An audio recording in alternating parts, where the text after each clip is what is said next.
ข่อยอยู่พระเจ้าเห็นงานอยู่ในดาวท่าประมาณนี้ขายเครื่องกับ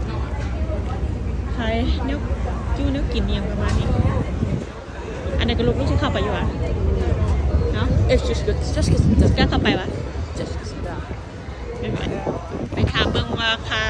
นี่เข้าไปเขาได้ค่าตั๋วเข้าไปในงานเท่าไหร่เดี๋ยวไปถามเบิ่งก่อนไปถามดูก่อนเดี๋ยว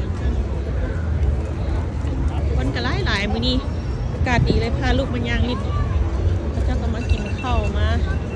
ย่างพาลูกพาหลานมาลิ้นอากาศบ่หนาวปานใดโอ้เบิ่งเขาเจ้าขี่นั่นไหมเป็นแค่น้อยๆกับบ่ใหญ่แต่ก็โอเคสำหรับเมืองที่ข่อยอยู่สำหรับเมืองที่หนูอยู่มันก็ไม่ใหญ่เท่าไหร่เพราะเป็นเหมือนกับงานวัดแต่ก็ไม่ใหญ่มากค่ะประมาณนี้